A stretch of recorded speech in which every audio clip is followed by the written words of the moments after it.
Buckets. That's the name of my boat. Buckets.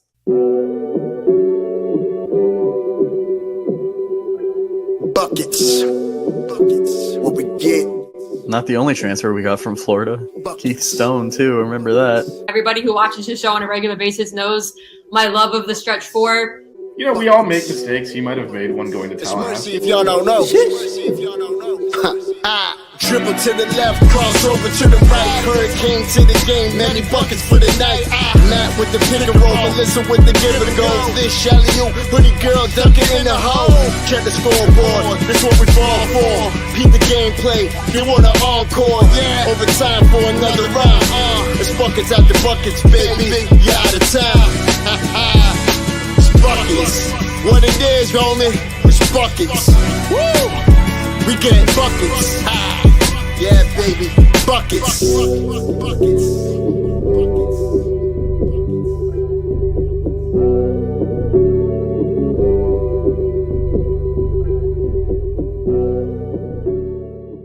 I have no shame.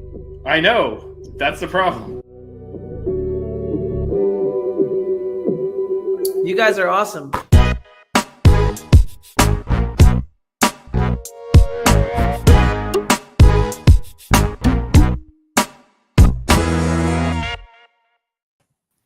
What is going on, guys? Welcome back to another episode of Buckets. I'm Matt. He's Vish. She's Melissa. Melissa, how are you doing tonight? I'm good. How are you, Matt? I'm doing fantastic. The Barons have their first league game tomorrow. So, big What's day. your record? We're 10-2 right now. Let's Lost go. Lost the last one in tough fashion. Yeah, well, it depends on what you look at, but yeah, we are technically ranked. Go Barons. So, Go Barons. Love it. Vish, how was it covering 2 dubs this weekend?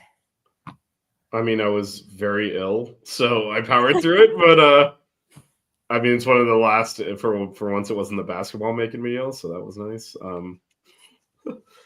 We gotta enjoy those double victory days because I don't think there's that many more on the horizon here. But although the women might win twice in the same day this week, and we talk about that later in the show. But Oh, because of the timing with the time difference. They're playing twice on Friday. So men beat Presbyterian on Sunday. The women beat Pitt for the first ACC victory on Sunday. Who we talking about first? We can start with the men. Yeah, and then we can do we can do some underdog fantasy and then talk about the only hope. I mean, yeah, it's good to see CCH took beating Presbyterian in stride and didn't overreact. I was I mean, I was literally gonna say, is this how we lost to Charleston Southern? Listen, any win I'll take right now.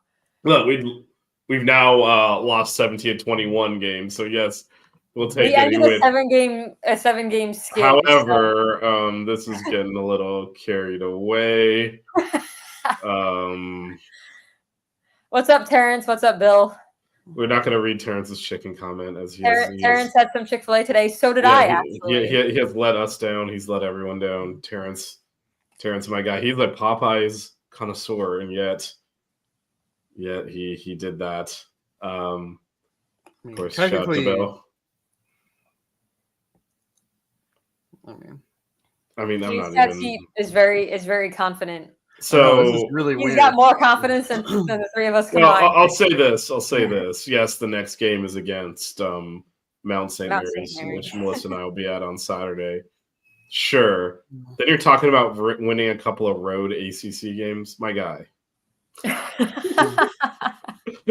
Look, I hope, but I don't have any actual logic to back up that hope. It's just, we're not, I mean, what are we watching out there? The confidence is pure fandom at this point. Yeah. So, all right. So the men beat Presbyterian on Sunday, 94-75. We had 3 guys score in the 20s. Cleveland with 24 of 9 of 12 shooting, 5 rebounds. Lynn Kidd, 8 of 9 shooting, 20 points. Brandon Johnson, 22 points, 9 of 11, 2 of 4 from 3. And then a little bit of scoring from everybody else. Nigel Pack did not play. The starters were Cleveland Kidd, Johnson, St. McCrae, and Ugachukwu. I'm getting better at saying that last name. I just say Divine. It's easier. So So thoughts, Vish, go ahead. Well, I think the other person, Johnson Arrigo was also out injured. They announced that before the game. Austin Swartz DNP coach's decision, which Coach L made very clear was coach's decision in the press conference. If you haven't watched the post game presser, it was a very interesting vibe. He was animated. There was some passive aggression, some like he sounded like he was annoyed.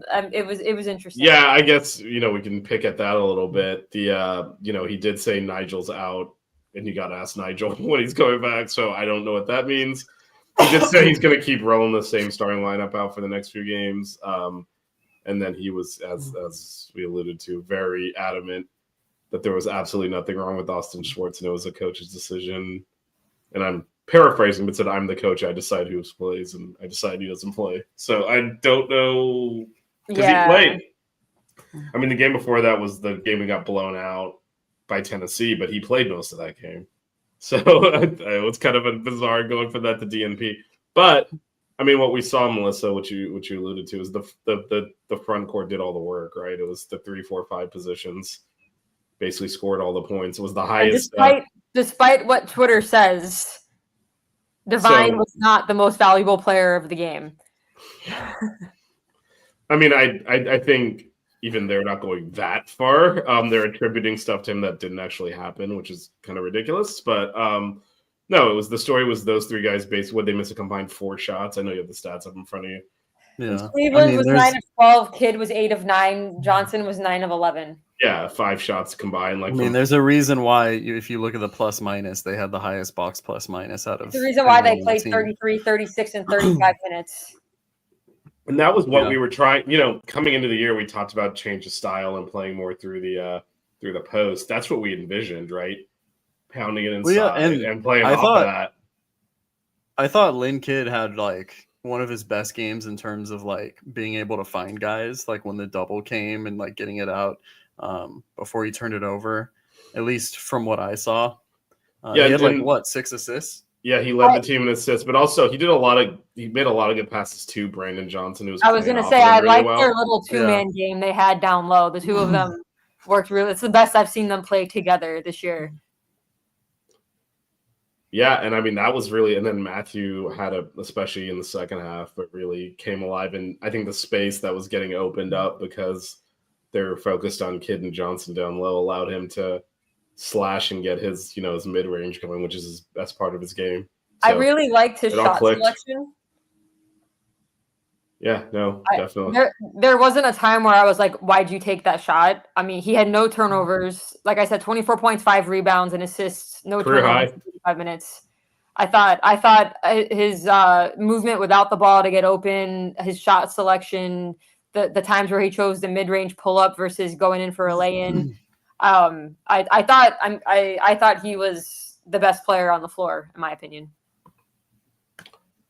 I would have gone with Lynn Kidd, but I think all 3 of them basically played their best game of the season at the same time, and that carried the team. Because other than Jalen Blackman had a little stretch where he hit, a string of 3s in a row. Other than that, they didn't get much from anyone else. It was really Jalen kind of him and Divine kind of were on and off, opposite each other on the floor. And I thought Jalen did a decent job running the point. He had some good looks from 3. He was 3 of 4. It was nice to see him getting a little bit of a shooting rhythm because he hadn't done much the last few games. So that's good.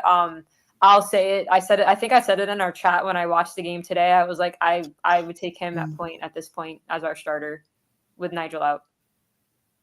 In my opinion. Well, I don't know. Divine's really able to make those post-entry passes at an elite level. It's the hardest thing you can do in basketball. He didn't even do that too. That's the worst part. Yeah, well, he had 1 or 2. If you're basing it off assists, I guess Lynn Kidd should be our starter at point. Yeah, I will say, collectively, and this is why I'm telling CCH to take a breath over here. It was Presbyterian, so we didn't always pay for it.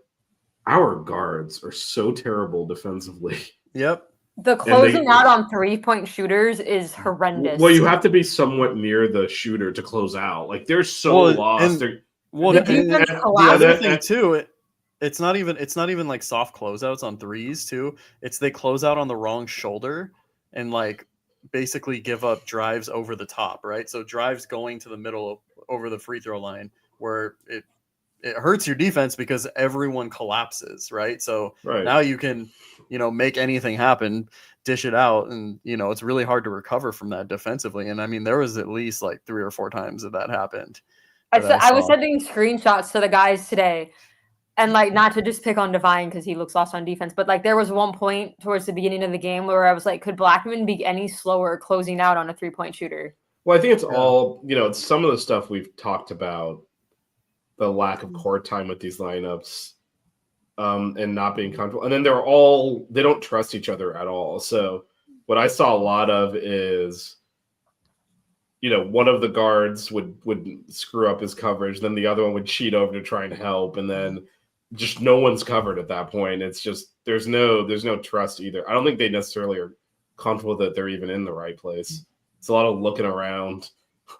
Contrast that to the 3 guys in the front court who are very comfortable with their position, and you could see the difference. And frankly, he's rolled, Coach L talked about this, and I forgot the number they arrived at, but the number of different lineups.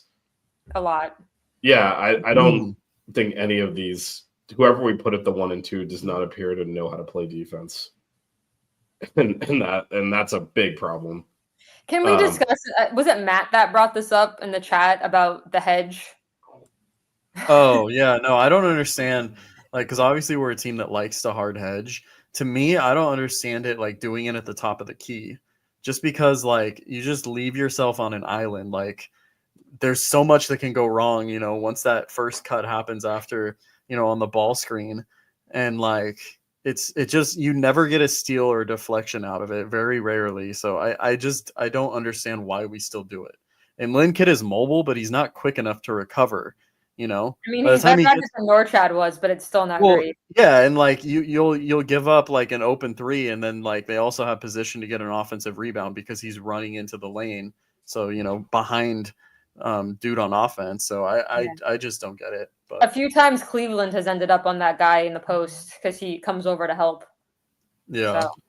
Yeah, I mean, but that's actually most of the best case scenarios, Matt said. When it's in the middle of the court is too open. There's too many options. If you're going to hard hedge that, you basically have to do it to the extent that you're forcing the point, whoever the dribble, usually the point guard. You want to force him to turn away from the court. Right, yeah, which is hard to do in the middle of the court when the whole court is open. But we don't hedge it hard enough to do that even. So it's like I don't understand. But also, but also to what end here? Like, what are we worried about? What are we taking? This is one thing I always look at. I was like, what are we taking away, or what are we trying to do here? And having watched this defense disintegrate for 2 years, I still don't know.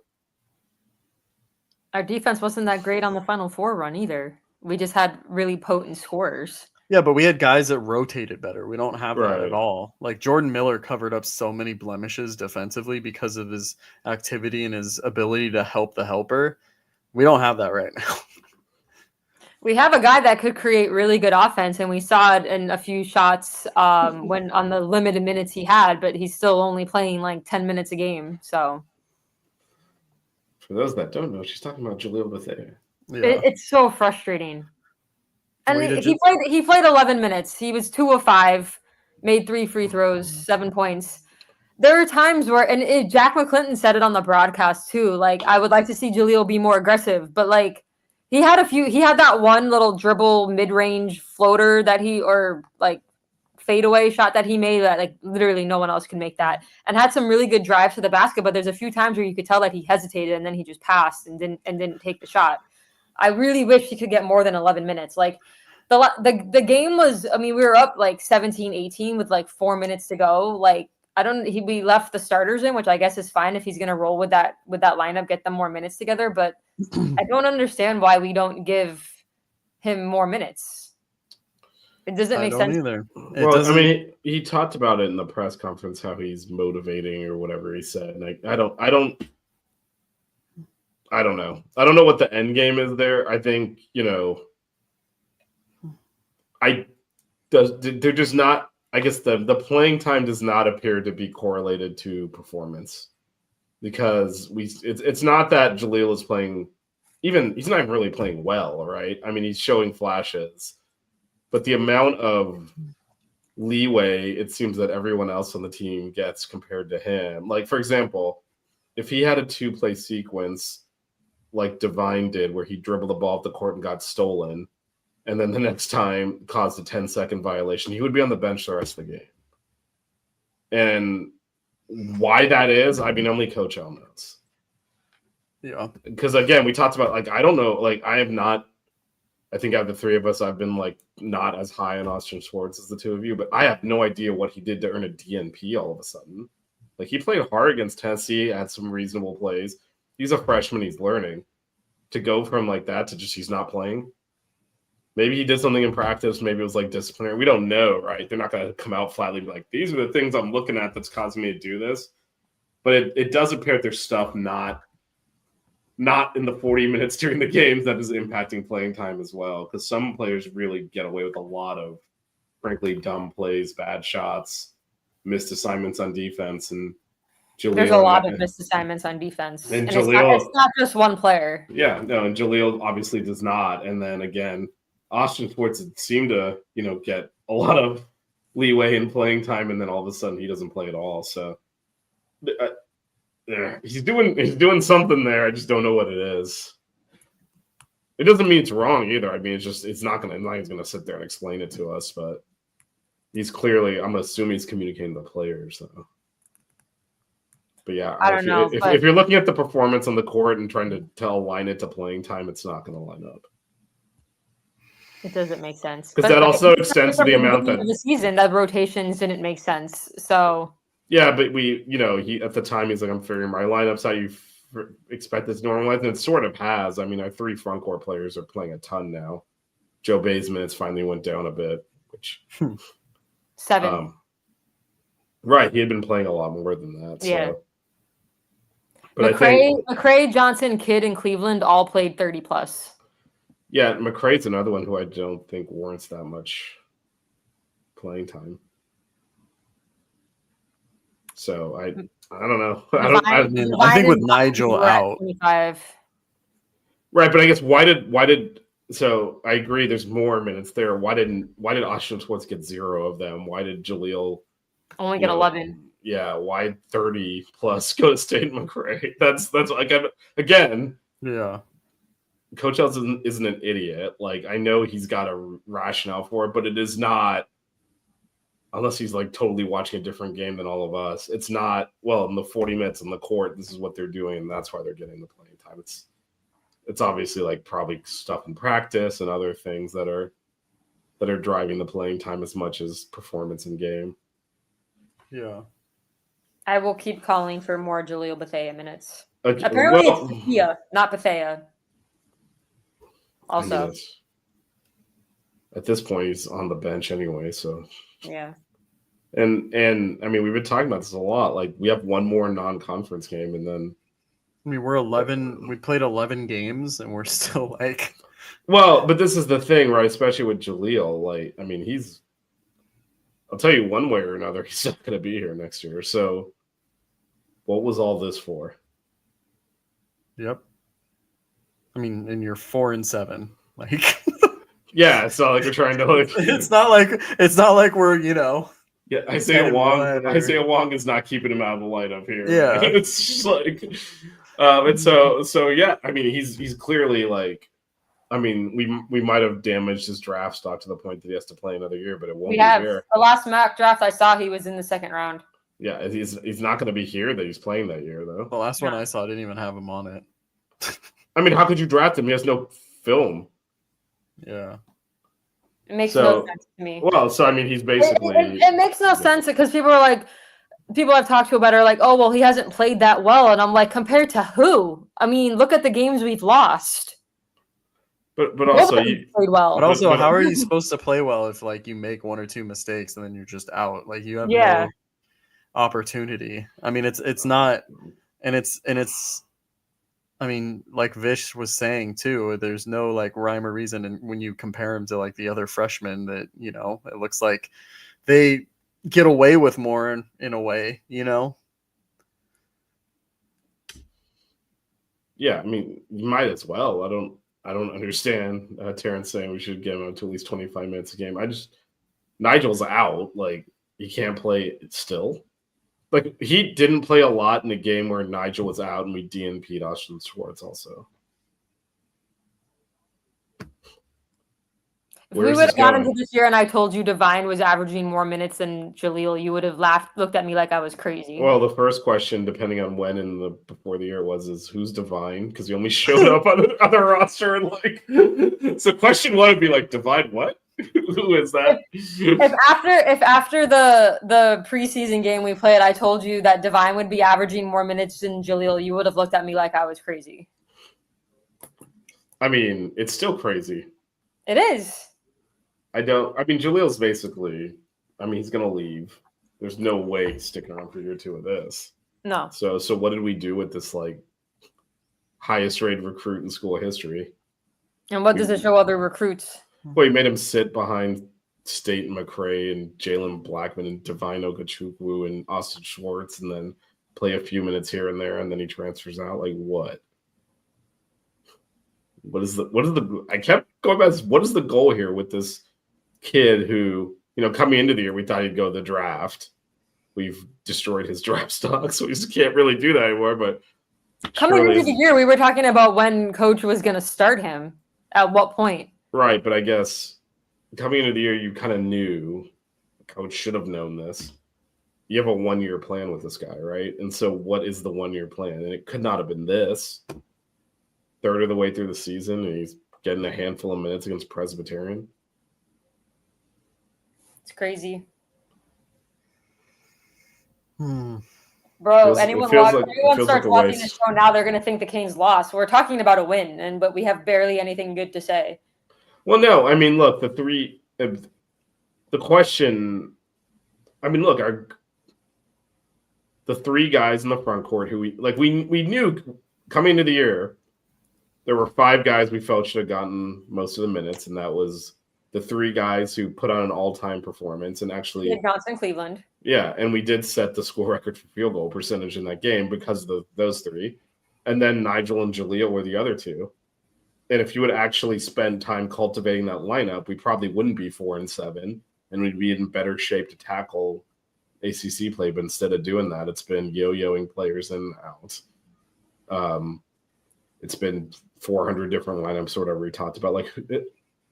I guess one of my frustrations is talking about all the different lines we had to play and all this, as if it's the meme. We're trying to find out the guy who did this. Right? The only injuries has been Nigel sporadically, really. Kyrie Huey, but we don't know what we would have done. Yeah, but that's not impacting our different lineups, right? So yeah. The reason for the million different lineups is because he chose to do that. So now to say we're trying to find cohesion, but we're struggling because we had to play all these different lineups. That was your choice. Who made you do that? It's not like last year where the whole team got injured. It's like, all right, who's left on the bench? Yeah, we've got bodies. So, these are just, I don't know. It's hard. I don't know if you watched Matthew Cleveland and Lynn Kidd's post game as well, but Matthew was talking about I don't care what my role is. I don't care if they don't play me. I just want to be on a winning team for once. Yeah. And you feel bad for him because, let's be real here. This is not. We have to make up. Season. We're gonna have to play several games over 500 in ACC play to get to 500 overall. This is Matthew Cleveland fan club. You feel bad for him, right? Because he left Florida State to come to a Final Four team. It's been an on-court disaster, and he has come off the bench this year and played hard off the bench and did everything right. And the team. He's had some really good games this season too. Yeah, no, he's brought it every time he's played. And like he said, he hasn't complained when they moved to the bench. When if I were him, I would have been like, why am I behind this dude? To be honest, I'm way better than him. What are we doing here? Johnson and Cleveland need to be on the floor 30+ minutes a game at this point. And I think that is the plan because we saw they pulled Joe. I still need Johnson to be more aggressive with taking threes. He turns down a lot of shots. I'm actually okay with him playing more inside the paint because No, he can play inside the paint too. But there was a few times where I thought he could take a three. I just think we spread the ball around a little bit. I still think I want him to be a little bit more aggressive with that, but it's fine. I mean, he's shown some post moves too, which is nice. It makes him that legit stretch four. I think it's like almost the opposite of last year. We need to take the air out of the ball, play inside, and kind of have less possessions and set our defense and stuff because we're just as long as Kid's not dribbling into double teams. He did that a few times. Yeah, he needs. Hopefully, this will also cause him to be more aggressive because when he gets the ball in the post, I just want him to shoot it. If there's no double team, shoot the ball. Yeah, he's got a nice hook shot, and he does it with both hands. Well, look, with this team, again, there's no Isaiah Wong. There's no Jordan Miller. You're not going to get a better shot than Lynn Kidd one-on-one in the low block. So just shoot the damn ball. I don't know, maybe if we gave Jaleel more minutes, we'd have some instant offense. But hey, just a mere peasant. He's going to transfer to Villanova or something, isn't he? Anyway, let's talk about a little bit more happier things. Well, we got to do an ad read, but anyway, I guess the men are playing Mount St. Mary's on Saturday. Let's end a little bit more positive. So, what are we looking to see out of the game? We know, he tipped his hand. Bench. Well, no, he right, Matt. So yeah. Oh man, we're gonna be sitting right next to that, Melissa, because the presser is over here. Coach Al did tip his hand on the starting lineup, but what are you looking to see out of the team? Before, because again, right after that's ACC play. If Coach is really gonna roll with that lineup, that starting lineup, and that rotation, I would like to see him stick with that same rotation going into this game and not just change it up for shits and giggles. Let our starters get a lot of minutes like he did with Cleveland Kid Johnson. I want them to be on the floor 35 minutes. And then I like you said, I want to see Lynn Kidd down low. I want him to be decisive, take those shots. Brandon Johnson mix it up. Cleveland continue to be aggressive. That mid-range game is his thing. I said it last year when he missed that shot against Wake Forest and it went into overtime and lost. I felt like that was the turning point of the downhill part of our season. And I was like, if he made that, it would have been different. But it wouldn't have been. But I'm just saying. Yeah, we talk about the Bahamas tournament last year, but to your point, Melissa, that we were playing those games without Nigel or that one was that Wooga, I think. Was that without Nigel? Either or. And Wake Forest ended up being a bubble team. And we're in their gym, and frankly, should have won that game without one of our best players. And then the way that disintegrated from there down to, wasn't the Bahamas tournament wasn't even competitive. We just killed everyone. I don't know how we went from that to where at the end of the year we couldn't even dribble. It's just that Kansas State game. Nigel had 8 threes. Yeah, no, that was a complete collapse last season, and it seems to have carried over to this year. I just want more positive things to talk about. Because, even in losses, we've been that was terrible. We didn't do anything good. We haven't done as many, as the holidays and all. I thought, and, this obviously happened simultaneous to them dropping the playoff bracket, which pushed us out of the playoffs for football. So no one really paid attention. I thought we played really well against Arkansas.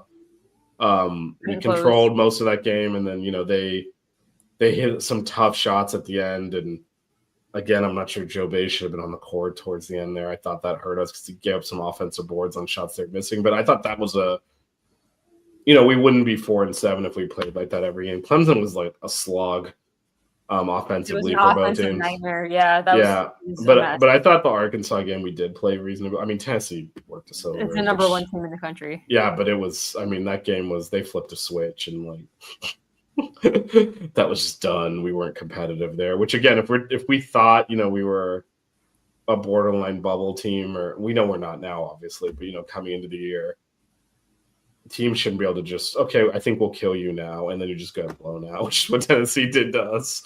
So when not to pour cold water on CCH's optimism here, but that doesn't happen to good teams. Where it's just and so we're not. That's the reality of it. Matt. But we are against capable. me. We are capable of putting on good performances. Matt, yeah, what are you looking to see in our kind of last warm up game? I guess I'll say. I mean, Melissa said something about like I want to have positive things to talk about, and I was like, I don't know if I can think of positive things to talk about after these games, moving forward. I mean, unless Jaleel starts playing more, so I don't know what the plan is with I've that. kind of given up Already, on that, to be honest. yeah. So, no, I mean, hopefully, I feel like we still have a lot of like unforced turnovers. Like it's not even really, defensive pressure that's forcing us to make these. A lot of dead ball turnovers, a lot of miscommunications, and I think you can relay that too to like a lot of these guys haven't played together that much. So hopefully that's something that can improve. Hopefully defensive rotations moving forward get a little bit better. I'm not super optimistic about them improving a lot. If we can just be a bad defensive team instead of a terrible, god-awful defensive team, then I'll be happy, I guess. It's a good way to put it. Yeah. Besides that, yeah, no, and then just, I mean, like Melissa said, seeing, Lynn Kidd and Brandon Johnson stay aggressive in the low block, and then, I mean, Brandon Johnson being able to do it from outside as well. Those are probably the things I would look forward to the most, and hopefully Nigel's healthy moving forward. I don't know what the deal is with that, but he was in a boot the last game. Yeah. Yeah, I mean, it's mystery injury, and coach just had to ask Nigel. So, and I think he made it pretty. Look, we don't know what it is, how serious it is, or whatever. But if he's even slightly injured, there's no way he would play on Saturday when we have a long layoff coming after that before play starts. So he's not going to play. Don't know what happened with Johnson Arrigo either. They just said he was out. Didn't say why. Yeah, no, I'm curious to look at the guard rotation. I mean, there's nothing in particular I'm looking for. None of it has made sense to me over 11 games. And I'm just like, I wonder what we're going to see here. Yeah. I would have bet you anything that Austin Schwartz would have seen at least 10 minutes on Sunday. He didn't play. So I don't know. All right. Let's move on. Cue the ad. You always queuing things. Let's cue this, cue that. Cue it. I'm not going to click now. No, I'm just kidding. That bouncing ball can only mean one thing. It's time to hoop. And with Underdog Fantasy, you can play higher or lower on all your favorite players, like Miami's own Tim Hardaway Jr. I love Underdog's Win Now feature, which lets you cash out whenever you want. So join over 5 million fans that are already playing on Underdog. And with their Pick'em game, you could win money by making entries with your favorite players. Download the app today and use code 5REASONS to get up to $1,000 in bonus cast instantly. That's UnderdogFantasy.com and the offer code 5REASONS to get up to $1,000 in bonus cast. That is FIVEREASONS. Must be 18 or older, 19 or older in Alabama and Nebraska, 19 or older in Colorado for some games, 21 or older in Massachusetts and Arizona, and present in a state where Underdog Fantasy operates. Terms apply. Void in Colorado. Concerned with your play? Call 1-800-GAMBLER. Visit www.ncpgambling.org. In Arizona, call 1-800-NEXT-STEP. That's 1-800-639-8783, or text NEXT STEP to 53342. In New York, call the 24/7 Hope line at 1-877-8-HOPE-NY or text HOPE-NY. All right. On to the women's team. I watched a lot of basketball today because I watched both games back to back. Vish, stop texting me in the middle of a show. I mean, I hit send during the ad read, but by the time it went through. Oh, that's sad. Okay, anyway. Football things. So the women played their first ACC game on the road at Pitt on Sunday. We won 62-56. At one point, we were up 18, and kind of eerily similar to a lot of games, we blew a double-digit lead, and it got very close at the end. I'm starting to get a little concerned. I mean, at the end of the day, we're winning games we're supposed to win. Vanderbilt is like a really good team. But, yeah, like Quinnipiac, this game, Florida, multiple games now we've had double-digit leads, 15, 18, 20, and we give them up, and it becomes, too close at the end. The biggest concern for me, though, is our front court foul trouble. Nat had me so frustrated because she was playing so well, and 2 of her 4 fouls were offensive fouls. Just like stupid things like reaching it, like I think a charge was one of them, and then a moving screen was another. And it was like, we need you to stay on the floor, because she had a great day. Like, she was 3 of 6 from 3. Her shot is so smooth. Cam had a game to flush down the toilet. Let's not talk about it. But what was interesting for me was the fact that for the second game in a row, Albius didn't play, and with the foul trouble, Almon came in the game. So I'm wondering what's going on there. It might be an injury. I mean, for the men's team, we get press releases. For the women, we generally don't. So it could be something like that. Don't know. I thought the interesting thing with the foul trouble was obviously we did what we've been doing, which when if Cam or Nat, Cam's obviously already the 5, but if she gets in foul trouble and Nat slides to the 5, is that we played very small then. We moved Jazz to the 4, which is something we hadn't done a lot of, and then we brought in Anae, we brought in Leah. We did play Darion and Lamai a little bit, but it was Anae getting those minutes in that. So it was essentially 3 undersized guards and then Jazz at the 4 and Nat at the 5. And yeah, I mean, I do think some of those fouls we started pressing because we weren't scoring and they were coming back, and I think we tightened up a little bit. The last 3 minutes of that game are Let's hard to watch, but I want to talk about the beginning. The last 3 minutes. Yeah, I want to talk about the beginning real quick because you mentioned going the 18-point lead. I'd say the difference between this and the other times we've done that is we were hitting some shots offensively, but it wasn't really offensively driven. It was the defense. We had the clamps on for most of the first half, and then I tweeted out the exact numbers, but they scored, I want to say 15 points in the last 3 minutes of the half or something like that, after they were on 9 points after 17 minutes. And it was like all of a sudden we couldn't get stops anymore. Part of that was the foul trouble when we were playing a little bit smaller, but we were playing really good defense, and that was different than some of the, like when we played Quinnipiac, and we were just on fire from 3. I remember Leslie texted me at the half and like, man, look at the 3-point shoot, because we're like 8 of 9 from 3 or something ridiculous, and it was like, you're not going to sustain that. This I thought I was a little bit more encouraged, and then obviously the defense fell apart. And if you think about the amount of points they scored basically in like the first 17 minutes of the game, and the amount we ended up giving up is a lot to give up in like 23 minutes. We got outscored. We got outscored in both the third and fourth quarter. Right, but even if you look at the second quarter, all of their points came in like they went the first 6 minutes or something in the second quarter without scoring. Like it was bad. And then most of those points came at that. And then our offense is so thrives on our defense because we thrive in transition. And so Pitt starts hitting shots and our offense goes to shit. And we were up 18 at one point, and I think it was a 10-point game at half, I believe. But yeah, I think it was 10, yeah. But that's what happens is we go into these droughts where we don't make the defensive stops, and it affects our offense like really bad. We started out really good. Like Jasmine had like 2 threes in a row. But this has been a lot of the games where we just go through these offensive droughts, and like Pitt is not a good team. I think they were picked to finish last in the ACC. So we're going to get to the end of the game, and I'll talk about that in a minute, but it's another issue. And much like the men, is we don't know how to finish games. But it's just, luckily Pitt was missing just as much as we were in the final few minutes. It was just, what did you call it, Vish? Offensive incompetence.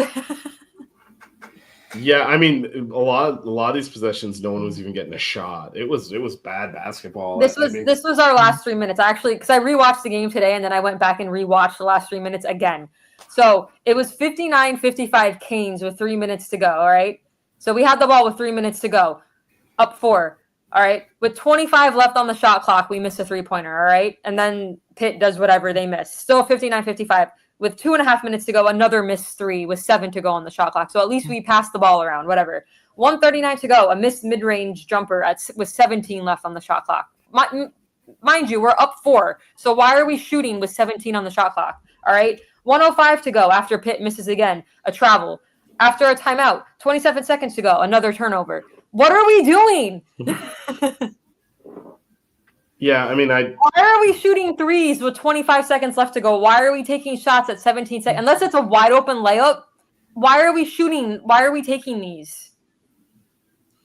No, it was painful, and the whole time, like, we're gonna get away with it because Pitt was even more atrocious offensively. But we're not going to in other games. I know. There are 6 ranked teams in the ACC right now. 6. It is a gauntlet. Yeah, I'm also, like, I know Cam fouled out, so that probably dictates some of the lineup. I thought,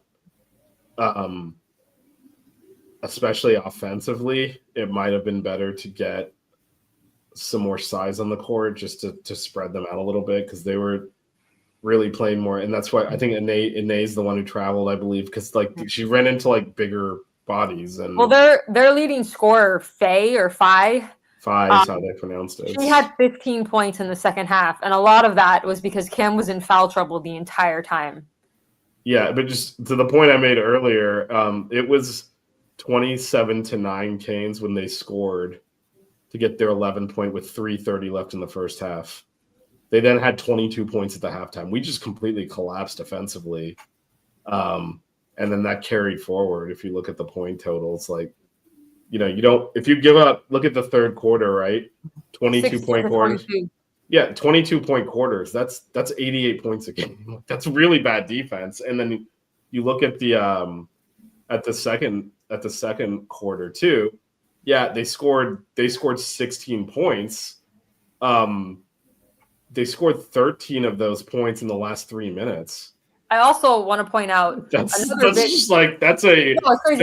hell of a stretch to give up that many points. Another big thing also is we took 1 free throw in the first half, and we didn't take our next free throw until the fourth quarter. We were 6 of 8 from the free throw line, and most of those free throws were at the end when they were fouling us. We've had games where we've shot 24 or 25 free throws, and it's been a big reason why we've won because our free throw shooting is actually pretty good this year. The fact that we only got to the line 1 time in the first half says a lot about our bigs being in foul trouble. That's not good. And we lost the turnover battle. You're not. I mean, Pitt's bad. We had 21 turnovers. 21. Yeah. Well, and Coach said the magic number they want to be at is 12, right? I mean, we shot a little bit better from 3, which was nice, but. Yeah, and I thought, you know, even before the end sequence, which again was just, it's hard to describe. You almost have to watch those last 2 minutes. It's really frustrating because every game we talk about this, besides maybe Vandy, because Vandy was like. It was actually, I'm looking at it now, it's actually, Haley made a layup to put us up 59-55 with 4 minutes left. And then there was like no scoring. No one scored until they intentionally fouled Haley with 16 seconds left. Intentionally. That was the weirdest call. I mean, I'll take it because we got free throws and the ball back. Yeah, that was. I guess there was a technicality there or something, but we need a game where we play the full 40 minutes. It's really frustrating because you see these flashes of this team who can be really good offensively and really good defensively, but we can't maintain that. Because there's multiple games where we've given up double-digit leads, and I know basketball is a game of runs, but there's no reason why Pitt should have gotten within 2 points of us. The other thing that to your point earlier about like why are we taking these quick threes when you're up 4, you know, with 2.5 left and stuff, I would say overall our game management has not been good. And what I mean by that is you got to play the flow of the game a little bit. I know we want to push the ball, but if you look earlier in the fourth quarter.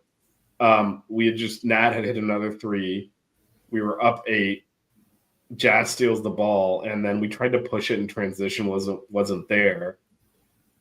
Forced a transition pass into the post. They stole it, went down and laid it in. It's like, all right, now you know, if And you then take there your was time, one where we got lucky because they missed an easy lay-in. I mean, that was early in the third quarter, Yeah. where and then we got a layup off of it because their whole team was under the basket, Yeah. on the offensive basket. But you know, those are situations where we're up 8. There's 6 minutes left in the game. You just stole the ball. You have a little run going.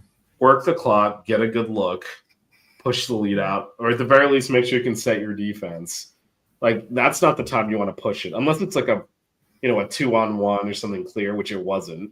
They were back defensively. You don't need to play fast there, and I don't feel like we managed the game very well, and that's why some of these things happen.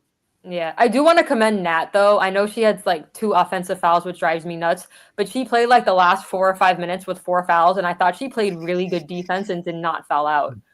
The offensive fouls, man, she's so valuable to have on the floor. I need her to just like chill a little bit. But like I thought her defense towards the end of the game was really good, and I just need them both, her and Cam, just to be on defense, because when the 2 of them are in and not hitting threes like she has been the last few games, it's so hard to stop. And you could tell how much better our offense is when both of them are in the game. Because it makes their bigs, because 5'15" is like their best player. And she wasn't as productive when we had both of them. And there's also, and I mean, you can see this in the minutes distribution. Obviously, Cam got into foul trouble, but like, I think we're pretty much settling in on, because earlier in the year, you work all these lineups out, you give people more minutes or whatever. Let the starters are going to get majority. And you saw Haley, Hannah, and Jazz all got over 35 minutes. Jasmine was at 36. Both Cavenders were at 37. Nat was at 30. Would have been more, but she had some foul trouble. And then Cam was I think in addition to what you called out, that they're a pain in the ass to deal with for the other team when they're both on the court together. It's just the people you're coming off the bench with. There's a drop off there in performance and talent and all of that as well. Well, you got 2 of them that are true freshmen. And then I think Lamaya is going to be really good. I really do. Yeah, but the starters are the starters for a reason. Yeah, right? no, they are. But I think this isn't the men's team. The better players are playing. So yeah. And so I mean, there is going to be a drop off. Not that I think Lamaya is good. I think Darian is going to win us a game by hitting a bunch of threes. Like this. Yeah. I mean, we're prepping that. Shoot. No, but we're prepping because she didn't shoot well in that game, but she took the shots we need her to take. And there are games where I didn't like all of her shots. There was 2 of her. I was fine with it. She's a shooter. No, but 2 of her threes, she was not set. She was like rushing. She didn't even have one of them. She didn't even have her body turned towards the basket. If she has a chance to set her feet, because when she makes her threes, she's in a shooting stance when she catches the ball. She had one from the logo, which I like, which she missed because she shot it too hard and it hit the back of the rim. I'm fine with that because she was set. But there was a couple of them that she was not set and she rushed them. And they were not good-looking shots. I want her to shoot because she can shoot, but I want her to take the shots she should be taking. And there was a couple shots I was not a fan of. I don't know. I'm always okay with her shooting. That's why she's I'm okay with her shooting, but shoot in a good situation. Don't just shoot to shoot. I'm kind of okay with her shooting shoot. I'm not. That's your game. I'm not okay with anybody rushing a shot and taking a shot. It'll go in eventually, and then we're like, hey, there it went in. No, but her shots were the shots, generally speaking, that you want her to not hesitate and shoot, and there are games where it'll go in, and then it'll be a bonus, but that's why she's on the court. I do think though, again, not just comparing to the men's team, but this roster is very much more settled. We kind of know who the big players are. You know who the 5 starters are. Yeah, and there's like a solidified rotation almost. Yeah. And also, we didn't even mention Haley Cavender, 22 points, 11 rebounds, 5 assists. Shout out Haley. I won my prize picks because of her. Also, I do want to say, the Cavenders, both of them, because I kind of was because they had the game up on YouTube today, so shout out to ACC Network. I didn't have to watch it on the ESPN app. It's so much easier to fast forward and rewind on YouTube. The Cavenders are so elite with moving without the ball. And I mean, a lot of the times it's them passing to each other, but some of the times it's not. If you just watch one of them when they don't have the ball and how they're moving and doing things, love it. They're High so good at basket moving without the IQ. ball. And also, I do want to say it was really nice to see Jasmine. Like she was 6 of 11 today, 4 or 4 from the line. Best I've seen her shoot all year, and we know she can shoot.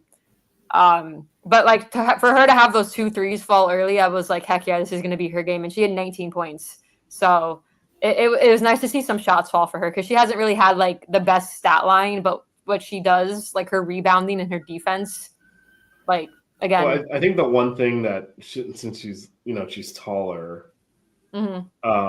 it's easier for her in those late game situations to get her shot up. So yeah, no, I mean when it comes down to the end, the ball's going to go to her, which it does.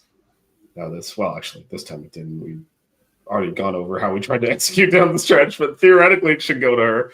And I know Cam missed her shots, but her footwork is so good, man. I can't. She's like, I know the shots weren't falling for the few shots that she took, but just keep going, Cam. You got this.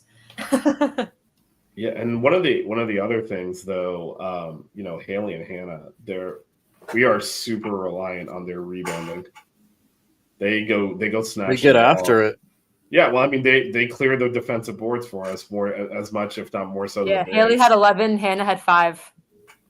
Yeah, I mean, they're them crashing the boards is a huge on both ends of the court because especially they do a bunch of our defensive rebounding. The bigs are battling for position, all that. They'll just come in there and grab the ball. They have no fear of going in there and ripping it out of someone that's a foot taller than them.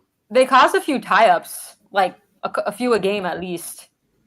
Yeah, but the other thing though too is the other point guard not really expecting to have to box them out as aggressively as you have to if you're going to keep them off the board. So I do think they take advantage of that. And that's been huge for us this year.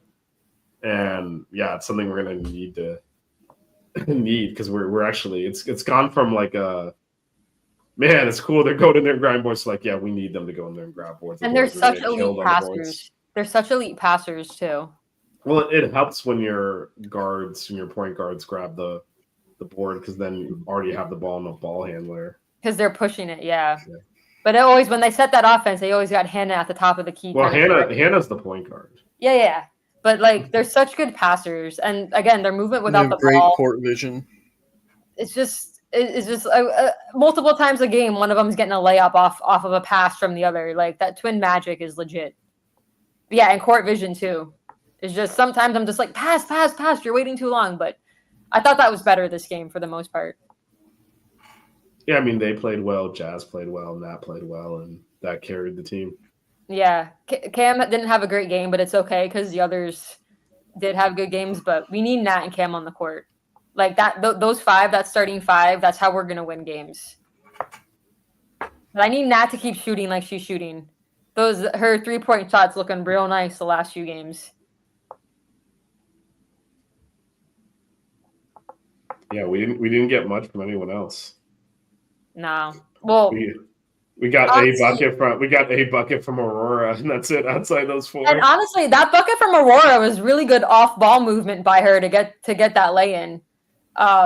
So valuable minutes for her. Valuable minutes.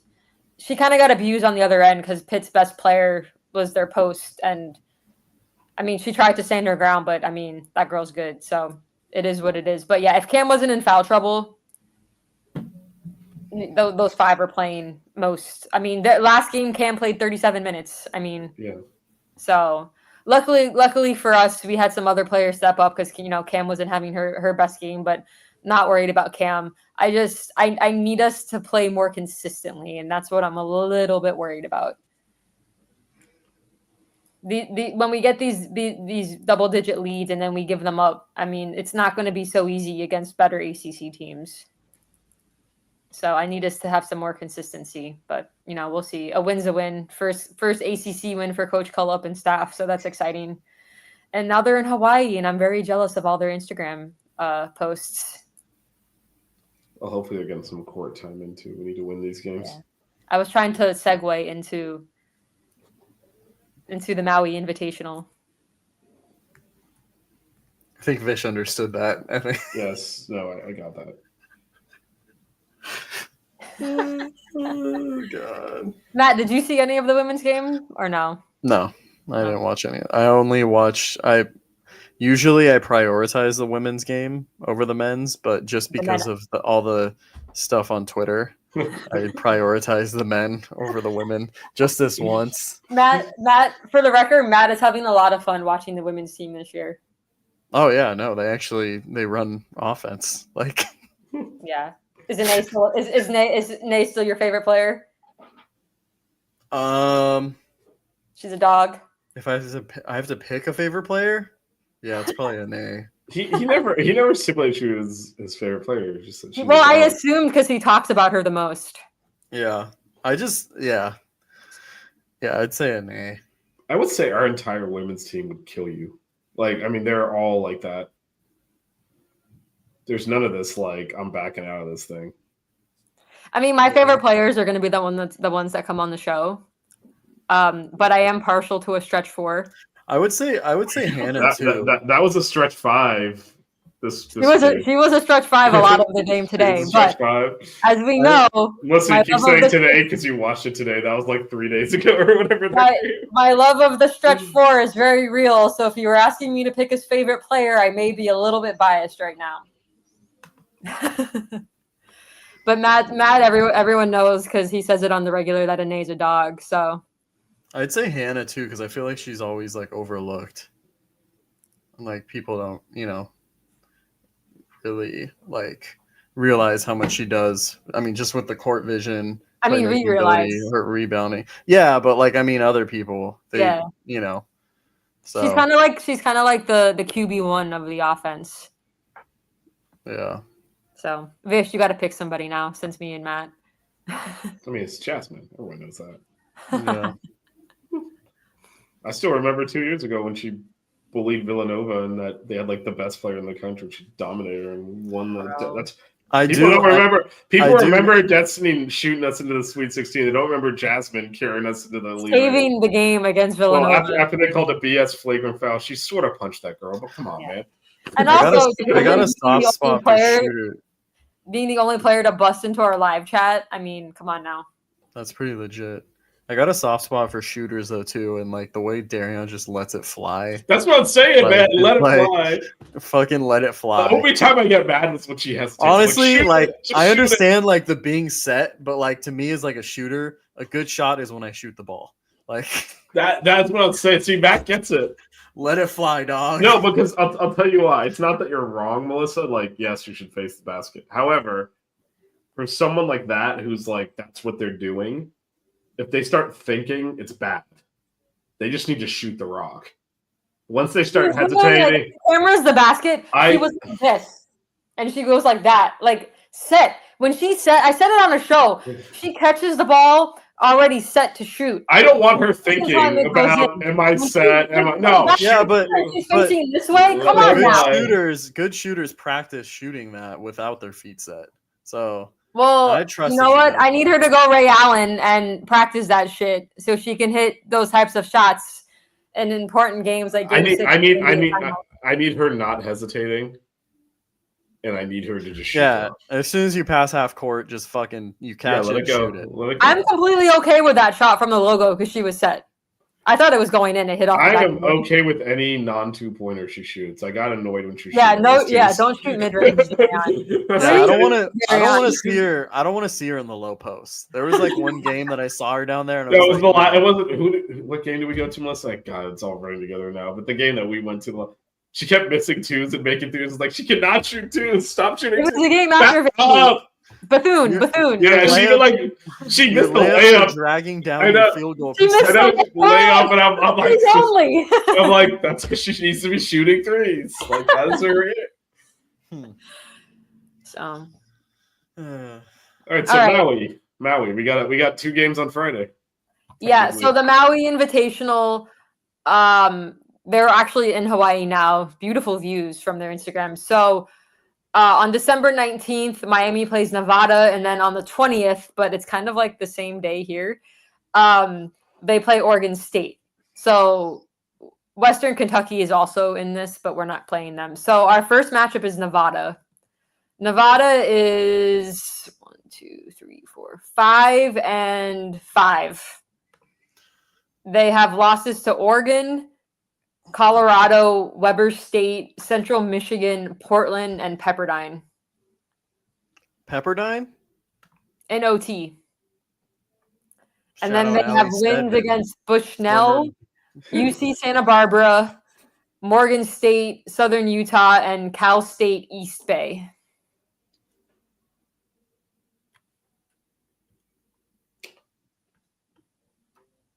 Yeah, so these are games you need to win. These are games we need to win. Because again, it's going to be a chore to be 500 in ACC play given the strength of the conference. So Oregon State's record is even worse. They only have 3 wins. Man, these teams have a lot of losses to California teams, man. We do it different out here. Although 2 of Oregon State's losses are to ranked ballers. teams, but these are teams in theory that we should win. I'm saying in theory because we broke down the men's tournament and look what happened. Thoughts? we were getting votes before that tournament. People were ranking us. We were. Thoughts, or we're going to go to it now? Honestly, Western Kentucky might be the best team out of those 3. Yeah, I don't like their mascot though. It's creepy. The Hilltopper? Yeah, I'm pretty sure that was a Rushmore, worst mascots or whatever. Yeah, didn't I pick like banana slugs or something? Yeah, UC Santa Cruz. Yeah, what's a banana slug? I have no idea. So we should. So both of those games end up being on the 19th for us, I think, or the 20th. Yeah, on the 20th because of the time change. Yeah, one is technically Thursday just past midnight, so it's Friday morning, and then one is Friday night just before midnight, so it's technically Friday night, even though it's Saturday. It's almost Saturday morning, so they are technically on the same day, but almost they're 22 and a half hours apart, but they're on the same day for us. Any concern about the time difference? Yeah, it is kind of. Well, we flew out of there. We flew out there early. It's 6 hours earlier, right, for them? Well, I mean, for context, it's a 12:30 a.m. tip. So if you think about when we do we're playing our West Coast teams. Yeah, so for them it's a little bit, it would be like a 9:30 p.m. tip. I think we flew out like early morning. Tough. And then the second game is 11 p.m. tip, which is 8 p.m. for Oregon State. So I want to see a complete game. I want us to take the lead and not blow it and not have foul trouble. And I want Nat to hit like 7 threes a anything game. else? You going to see Santa Claus or something? You have any other demands? Your list of demands here? I want to see this. No, I don't believe in see Santa that. Claus. I want to see that. I don't believe in Santa Claus. Your girl's Jewish, yo. We got Hanukkah Harry. Your girl's Jewish, yo. Yes, because the book of Leviticus where they talk about Santa Claus. What the hell? It's kind of creepy that some old fat man goes down people's chimneys. I'm just saying. Dude, I was deathly afraid. It sounds like you do believe in Santa Claus because you think that's Bro. actually happening. What's up? I was deathly afraid of Santa to the point where my parents had to tell me that he was not real when I was a kid. I was legit like home aloneing it, like setting up traps in my house because I was scared of some fat guy that left you presents. Anyways. So, well, real quick, just to recap. So those games are Friday, technically Friday morning, but really Thursday night. It's 12:30 in the morning against Nevada. And then Oregon State is Friday night, 11 p.m. So, again, they're almost 22 and a half hours apart. I'm not seeing any. What's the TV coverage on this thing? Oh, I deleted the. Let me see if we can get some TV coverage. Is it on True TV? Some random channel. Let's see. Well, they didn't. They usually put it on our school's website, and they didn't, which is why I'm curious what the TV is. I mean, what could they possibly be showing it? Oh, the not playoff on game. the I get.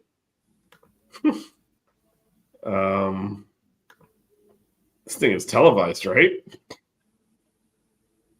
What the hell's vertical sport Maui? What did we get involved in? Oh man, is this thing not on TV for real? It's not on the site.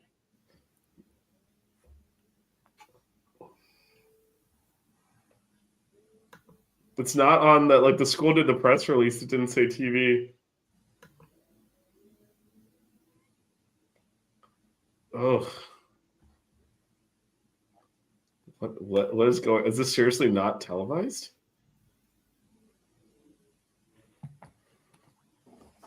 This is. I know this is riveting. Side note, random fact. Wait, I'm trying to see if 100% if it's true. I was looking at like Cam and Nat's minutes per game. Just looking at the fouls, they've never both played over like 27 or 28 minutes. Well, yeah, one of them's always in foul trouble. Yeah. I mean, they each have 3 games they've played 30 or more minutes. And that's it. 1, 2. Yeah, 3. I can't believe we can't find any. We should just ask. Every time I type in television Maui Invitational, it shows me the men's stuff. Yeah, I'm trying one last thing. Probably just on YouTube TV. I don't know, man.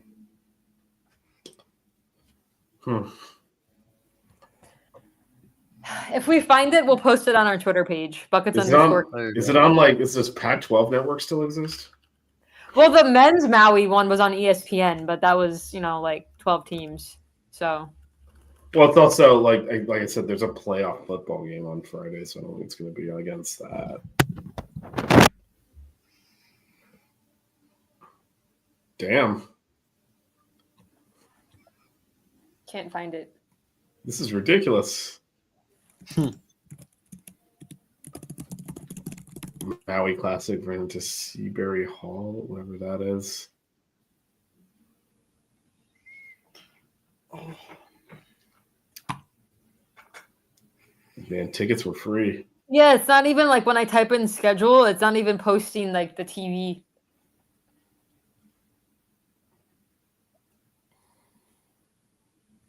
Yeah, I mean, I was planning on watching this, but maybe not. Maybe we can get Noah to record this shit for us on the sideline so we can watch it. Yeah, because like some of these it says ACC network, but this one isn't. No, I looked everywhere and I read multiple press releases from them. There's no TV alluded to anywhere. When I click watch from the Miami page, it brings me to YouTube. Is it going to be on YouTube? I don't know. It might be. Might be on YouTube. Because I clicked watch on like the women's schedule, and it brought me to YouTube. Just like to the homepage? Yeah, you want me to send you the link? Here. What, to youtube.com? No, I'm good. No, like the page. No, I know what you're talking about. The schedule is like a watch. I just put it in the private chat of what I clicked. Yeah, it's in the schedule, right? Yeah. Oh, they put that for every game. Yeah, maybe that is it then. But you see how normally, like if you look at these other games, they have the network there. It says ACC network. Yeah, that's what I'm saying. Yeah, I guess maybe it is just on YouTube. Oh, that is it. That's definitely it. It didn't just take you to the homepage. Friday at 12:30 basically means Thursday night? Yeah, it's Thursday just past midnight. It's technically Friday morning. Oh. 12:30 a.m. I guess I'll be live tweeting that because I'm the one that's usually awake. I think we're all awake because I don't sleep and Matt's still in 9:30 p.m. This might be the first time we're all because anytime it's a noon tip, I'm the only one up. So this might be the only time we all actually. I'm up around noon. You're not lucid yet, so this not is take me a good half an hour. So this might be one of the few times where we're all like actually watching a game at the same time. No, but this is definitely. It didn't take you to the homepage; it took you to the link to the game. Yeah. Okay. That's Yeah, what I I'm saying. It thought, took me to YouTube. It's like the YouTube link. yeah, but to the actual game. I thought Yeah, for some that's reason what I said. I thought you said just redirected you to YouTube. I'm like, well, Oh that's no, not- I meant it was taking me to YouTube Yeah, to so watch. so that game is on YouTube. There you go. It's so weird that's hosted by Oregon State. It's in Maui. All right, Mount Rushmore. So, in keeping with holiday spirit, since this is December, we're gonna do. Last year we did favorite holiday movies. This year we're gonna do favorite holiday foods. Do we want to do snake format? Are we doing? You can't. Are we doing no repeats? What was the? Are we doing no repeats? We could try.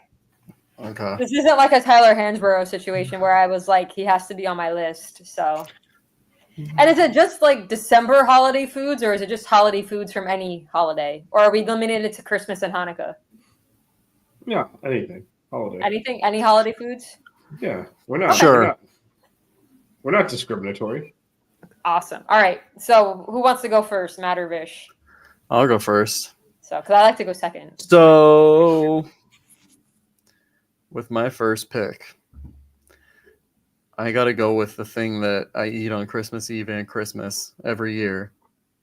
And now I make them because I'm part of the culture. I got to go with tamales. Tamales. Hell yeah. We went straight California on this immediately, Melissa. Right? All right. Wait. What tamales do you make? Like, what was the Ooh, the chicken and green chili. Or, that's good stuff. Yeah, those are my Sounds good. favorite. My bird would go crazy, but it sounds really good. It's so good. My first one in true Jewish fashion is going to be a potato latke, obviously, with extra applesauce. There you go. I've never had one before. Never. I will wait to have one with you, though, Melissa. I gotta find a good spot down here to get them, though. I mean, nothing's ever gonna compare to my grandma's. But there's a doctor at work, shout out Dr. Canner, who makes me latkes every year, and they're really, really good. The closest thing I've ever had to my grandma's latkes. You're saying you can't find latkes in Miami? No, not good latkes. Can't we just go to the beach and knock on people's doors? Find me an old Jewish grandma that makes a good latke. You're really struggling to do this in South Florida?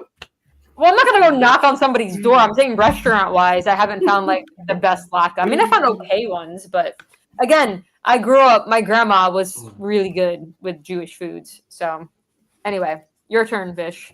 I'm twice, right? Are we snaking it, or are we doing one? Yeah, we're snaking. Yeah, sure. So I gotta hold it down for whitey culture, I guess. After you went tamales and latkes and candy canes. Can you pick a specific flavor? They're so that you don't peppermint. eliminate all candy canes? Yeah, peppermint. Okay. What candy canes are you eating? They're like the standard red and white stripe. And then the second one is this is a family tradition, the holiday tin of popcorn. There you go. That's a good one. I mean, oh, it's the three flavors. It's the cheese. Oh yeah, I was gonna say that's the best. And the caramel. Oh no, my sister picked up a couple of tins, sent the picture, notified me they'd been acquired for. This is why I always keep floss with me at work, because people bring that stuff to work. Floss is a must when it comes to popcorn. Yeah, that's the stuff. So my second candy favorite Christmas, Hanukkah holiday food is the fudge from Matt's mom. Wow. You took Matt's own. No, I wouldn't. I wasn't gonna go with the fudge, so. You can tell her she's part of my list. Wow, that's crazy. I gotta tell her. She's gonna cry. I'm gonna go with. I had to say that early in case somebody took it. Yeah. Well, I'm going with one that my mom makes too. So I'm going with the chocolate covered caramels that she makes. So makes the caramel from scratch, legit. So I'm gonna go with that, and then I'm gonna go with one that's like more of like a family tradition type thing. Every morning on Christmas, my mom makes homemade cinnamon rolls. So I'm gonna go with that as my next one too. Love a good cinnamon roll. Yeah. I was just gonna take my mom's candy in general, like all of it. But no, I was specific because I I didn't just say the whole candy because I was like, I want to leave because I'm sure Vish will pick like the Almond Joy substitute. What? My third are the candy canes. They're the white candy canes that are like rainbow striped. I think they're cherry flavored or they're like some type of fruit flavored. But those are my favorite because I don't like the all mint. It's too much mint. But I forget what flavor they are. They're either cherry or strawberry.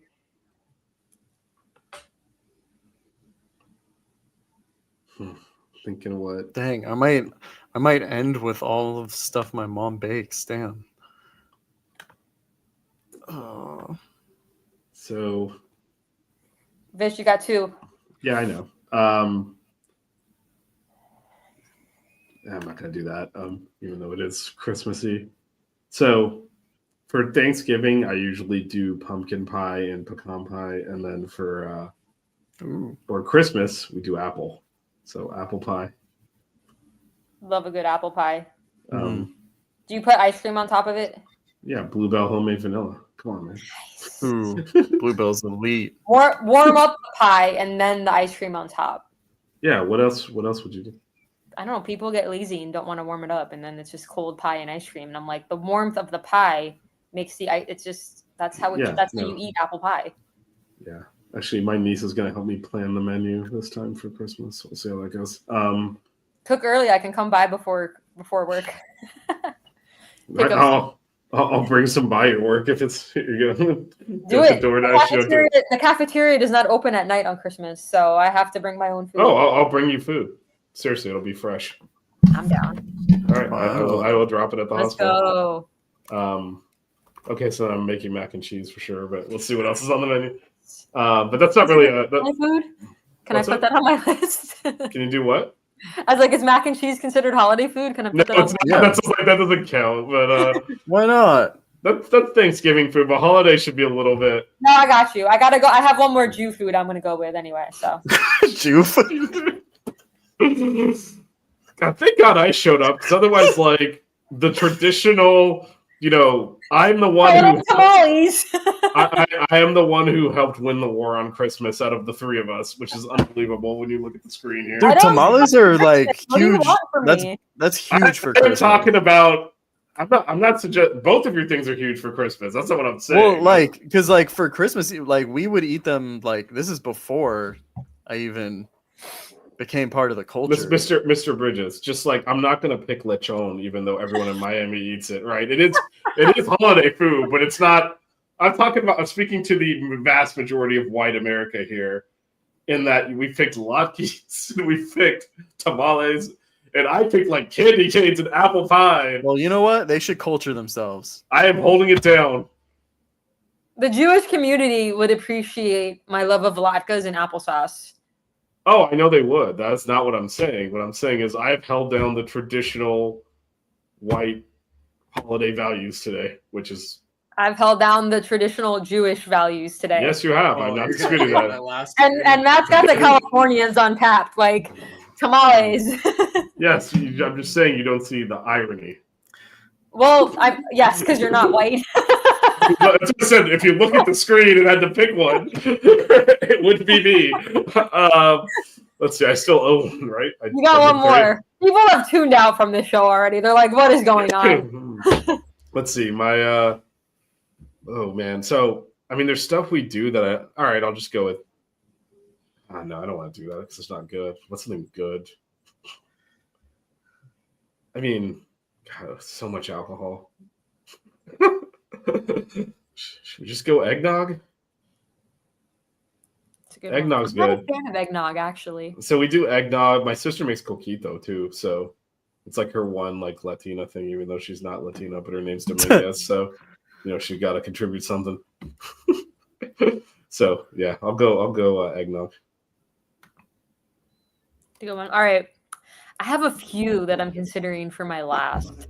One of them is kind of just I don't know if it's considered a holiday food, but I always the only time we would ever eat it was for holidays. But some people just think it's just an everyday Jew food. But matzo ball soup.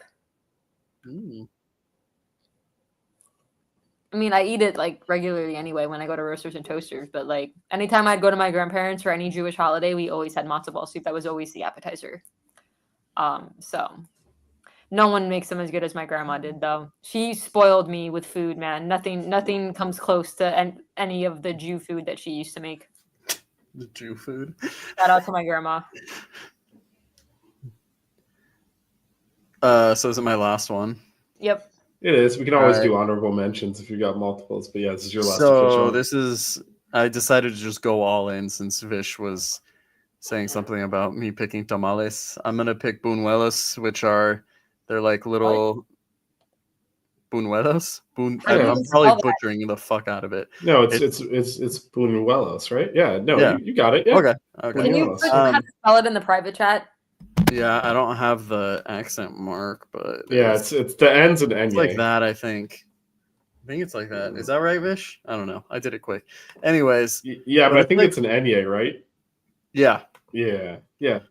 So it's like a fried like little. I don't know if it's dough necessarily. The ones I've had are like super thin, and it's like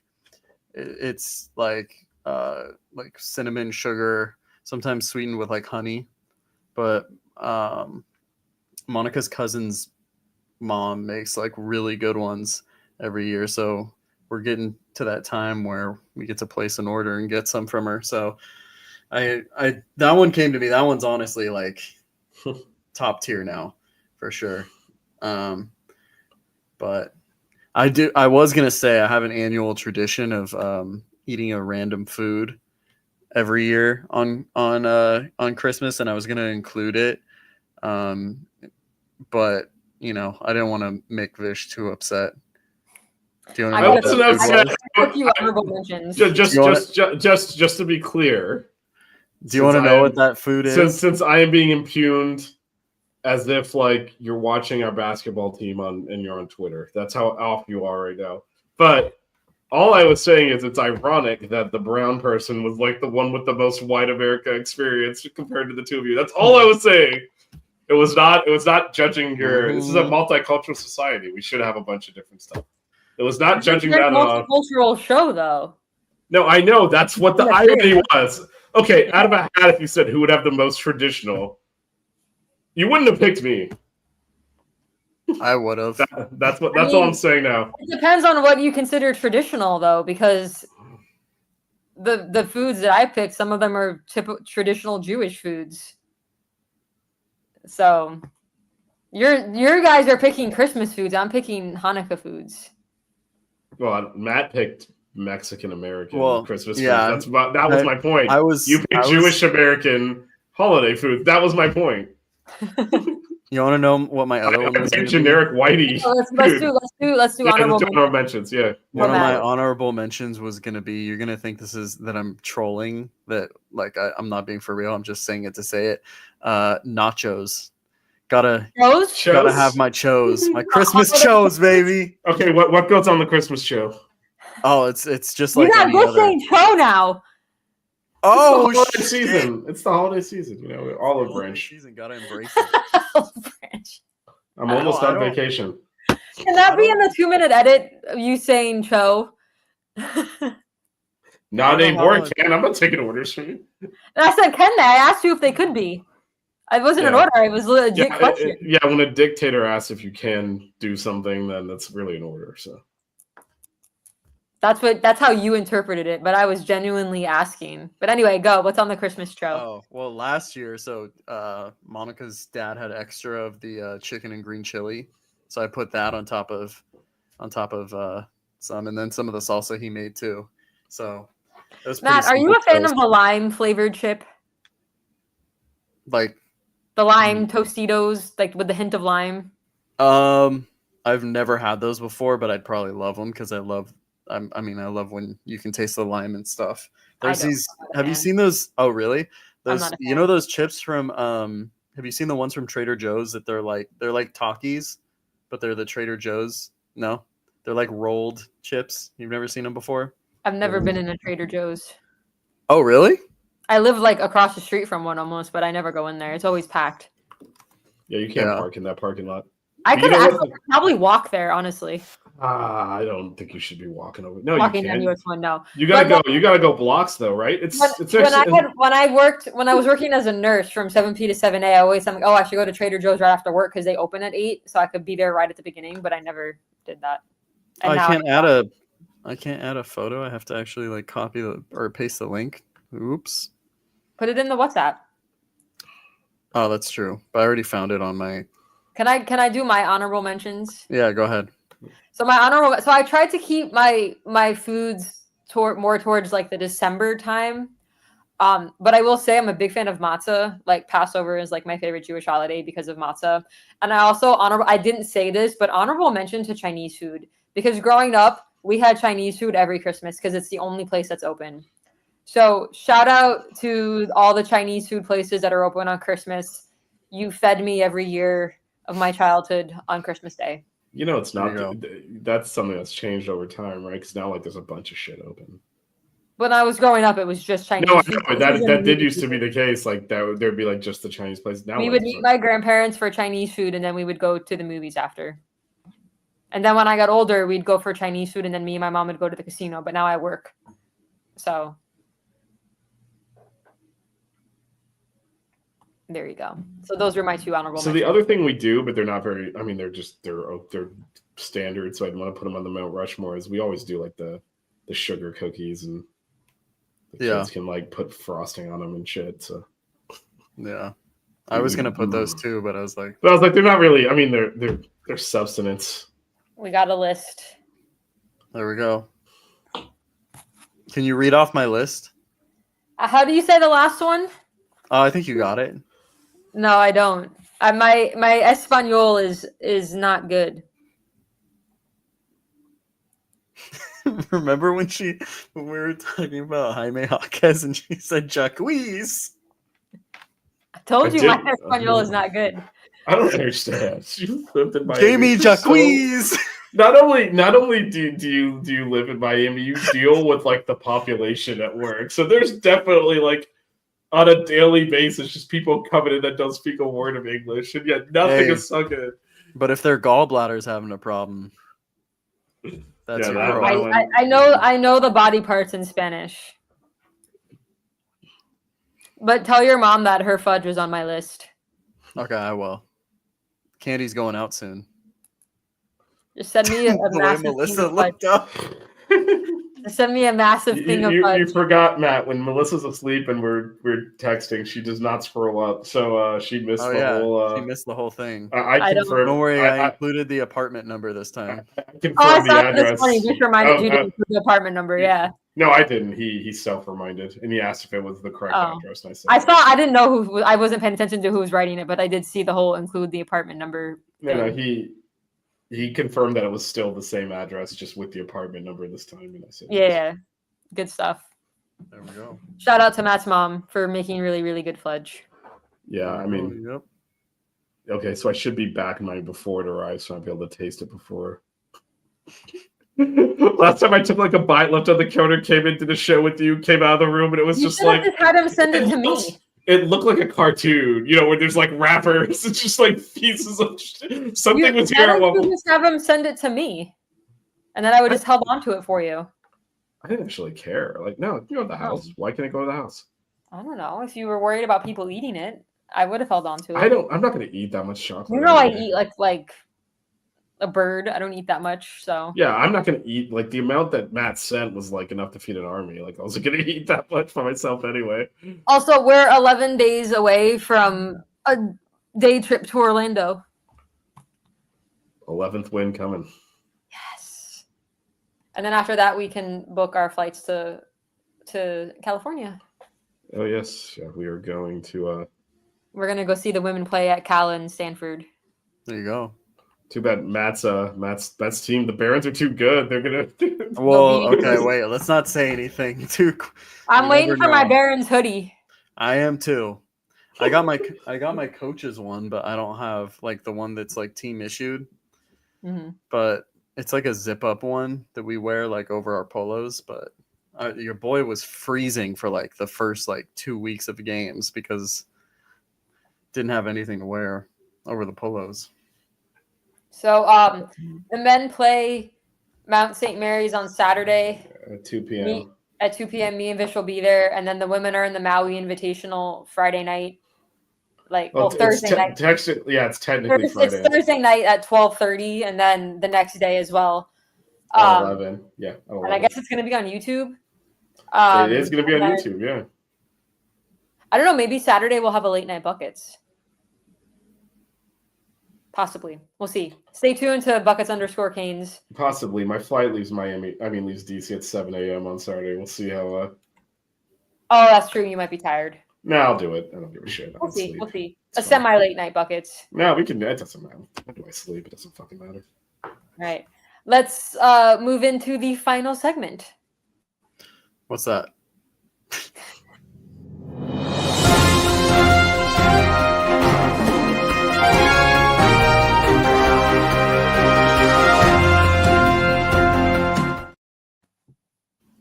So, for today's final thoughts, speaking of Chos, guess who has Chos now? Or is going to? Subway is coming out with foot-long Chos. I just sent a link to you, Vish, or in the private chat. How do you feel about this, guys? It's with Doritos.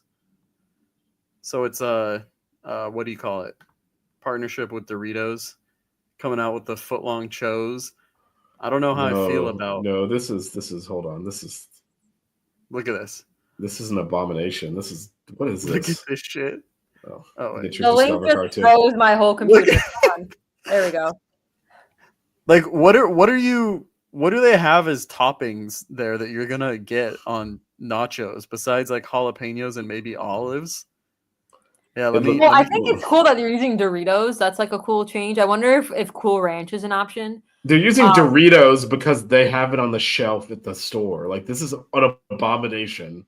Well, it says limited time, so I guess it's like they're gonna go out to outside the counter, open a bag of Doritos, dump it in a tray, sprinkle some sauce on there, throw some jalapenos. Can I just add Doritos to my footlong?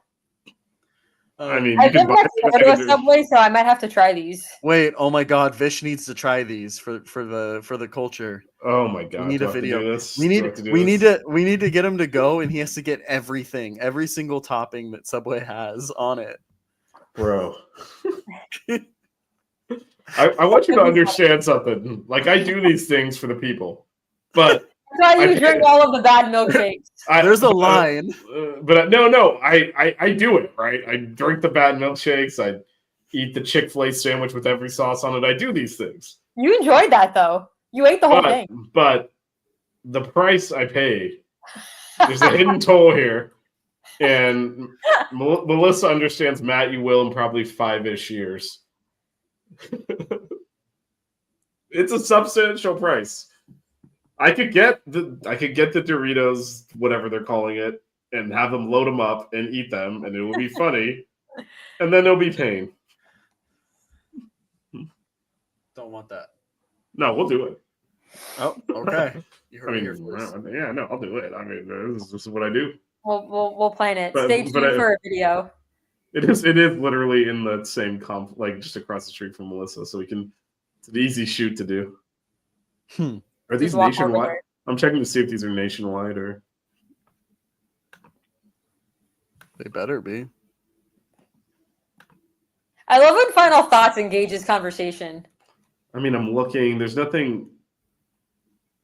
Should be a nationwide release in the spring. All right. So this looks like an activity here. If we, as we pretend like I'm sure. This can be on one of those nights where we're upset with the men's hoops team. We can compound that with some pain. So go get some Subway Doritos nachos. You know they're gonna be like $20 too, or some shit. They're just it's gonna be so. They're gonna go open a bag of Doritos. What kind of but real talk, what kind of meat are you getting on those? You can't pick just like chicken breast. Do they have ground beef? No. No, it's gonna be like what they have steak. It's obviously like pastrami. I mean, they won't put that on the nachos, right? This isn't nacho, so most of their meat's done nacho. They're not gonna. No, that's the point. You got to pick one though. You can't put like turkey breast on them. There's only like a couple options. There's chicken. There's like they've got the steak or whatever they call it that's like chopped up. Those might be the only two options. Right, because everything else they have is sliced meat. You can't. Yeah, you're not getting the ham on it. I mean, I wonder if you ask would they like chop it up. You could just get the Hawaiian nachos, get the ham and some pineapple on it. Do they have pineapple at Subway? No, they probably don't. I don't think so. They have banana peppers. Same thing. I haven't been to a Subway in a very long. Actually, I think the last time I had Subway was when I was in Alaska in 2021. Dude, I went because I thought it was still cheap, and then I was like, "Wait!" I looked at the menu and I was like, "What the hell?" You got to get the sub that they have on special that day. Yeah, but it was some shitty. I mean, they're all shitty subs, but like, yeah, they do BOGOs quite a bit, so you can, do that. All right. Anything else? No, just there's a lot of hoops coming in from basically as the clock ticks over to Friday at midnight in the next. We got 3 games on Friday and Saturday. 3 games in a very short period of time. So. Yep. All right. Thanks everybody for watching. Cue the Sox outro. Don't cry. Keep it chill. Wear good socks. Buckets.